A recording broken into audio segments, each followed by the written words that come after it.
Welcome to Paul's Passive House. Finally, a change of scenery. Something other than the goddamn north wall. Well, now we're inside the addition, and if you can't tell already, we are going to be doing some demolition, which can be more fun to watch sometimes than construction. But anyway, you'll notice that I am going to be taking apart this closet. This used to be the master closet. It's a giant walk-in closet. Horribly designed, by the way, although generally the best feature of the master bedroom.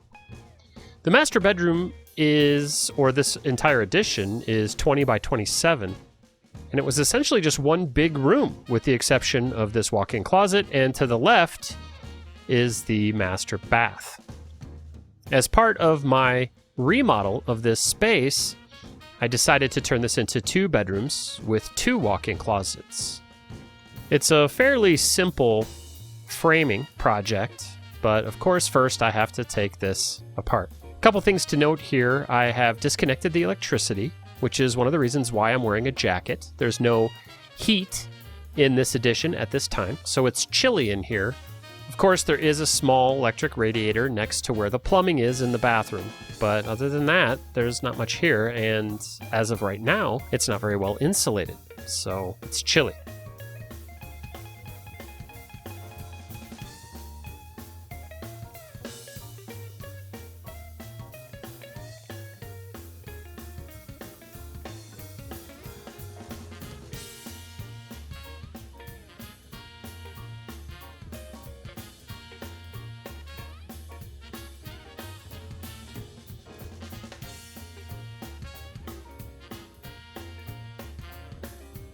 For those of you that are wondering, I am going to reuse all of this material in the new walk-in closets that I'm designing. This shelving and this wood and these hooks and these bars, these are all good components, and they're going to be very useful when it's time for me to put together my new walk-in closet. Now in the new master, I've got a 4-foot wide by 12-foot walk-in closet. It's going to be a his and hers. In the second bedroom, there's a 40-inch wide by 10-foot walk-in closet. Both of them have double doors that open up nice big and wide so you can see in. There's a lot of space. Both of them are going to have racks for shoes and clothing and all kinds of little nooks and crannies. But this material is good material, and so I plan on reusing it.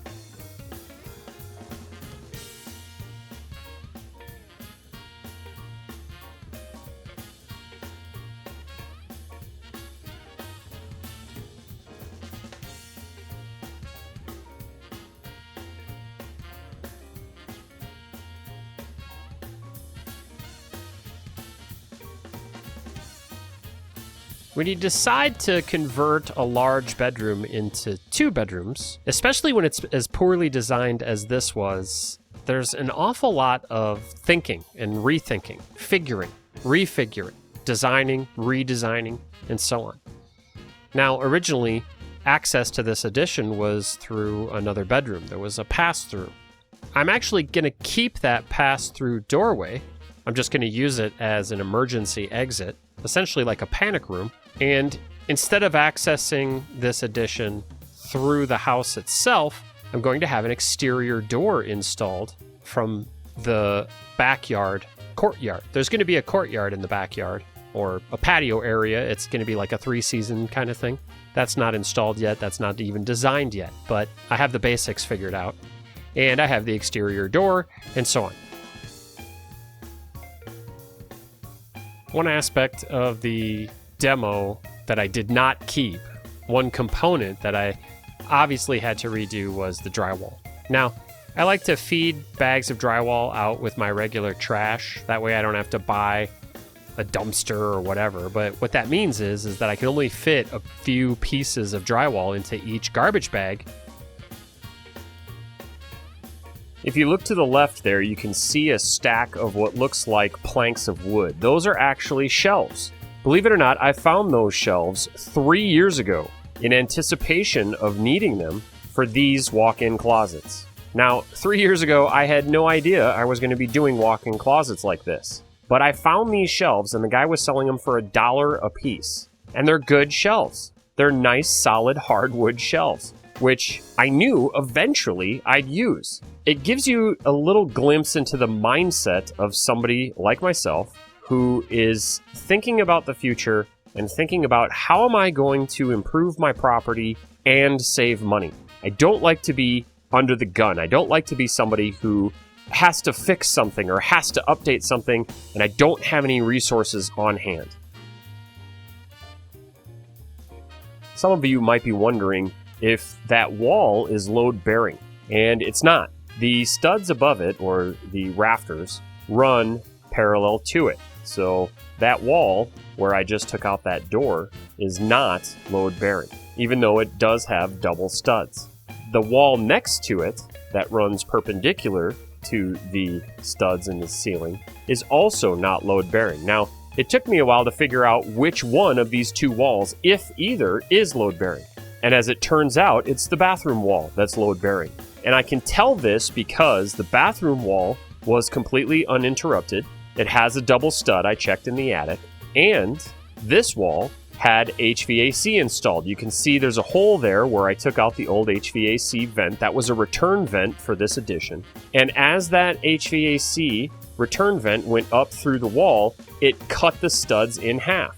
So that's the indicator that I needed to tell me that that wall was not load bearing.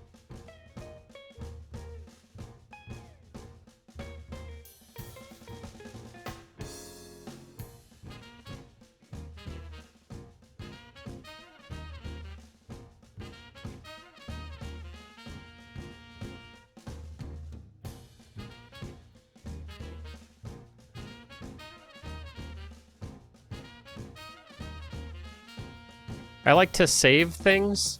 I'm not really sure it's always a good idea, but I saved a ton of this electrical wire and reused it during the remodel process. I also have some left over, as you might imagine. But saving and reusing things, it must be in my blood or something. It's like I'm a Dust Bowl farmer.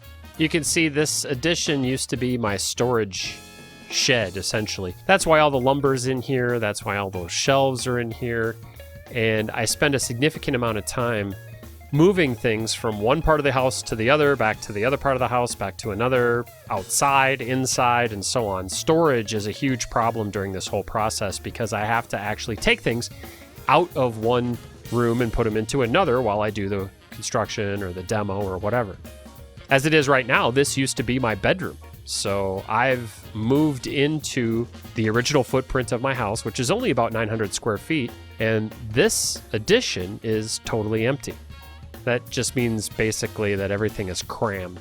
There's just not a lot of space in my house right now, especially because I had what was 1,600 square feet worth of crap all crammed into 900 square feet. Of course, this motivated me to put all of my stuff for sale on Craigslist, which I've been doing now for 2 years and have sold off most of my belongings.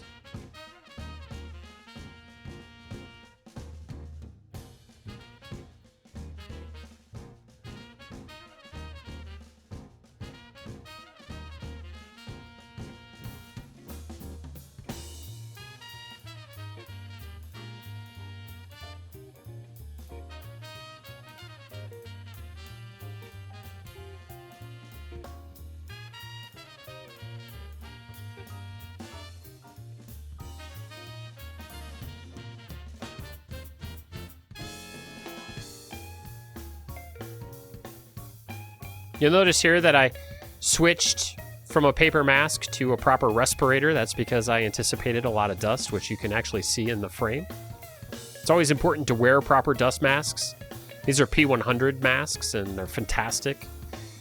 They're reusable. You can refill the cartridges and so on, and they make a really nice seal around your mouth and knows, which is hugely beneficial.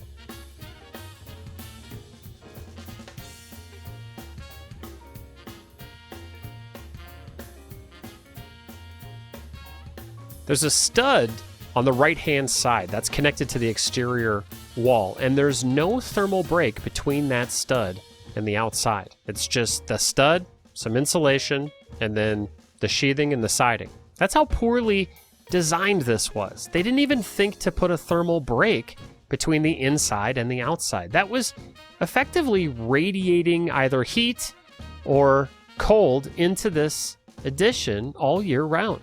Of course, I've since plugged up that hole, and the new framing that I've installed is thermally broken.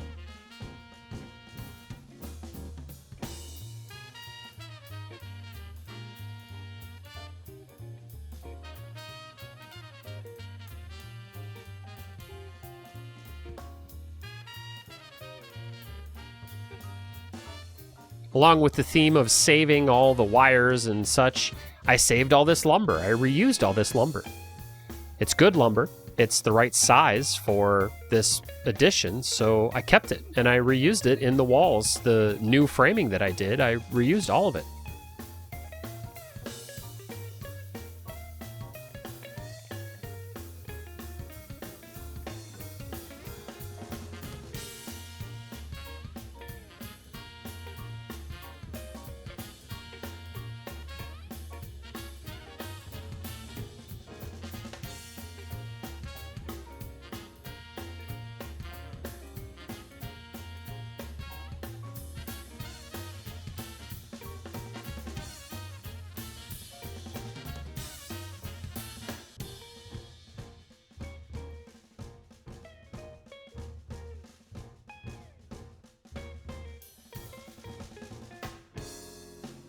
Now that I've got this space cleaned up, it's time to go outside for a moment.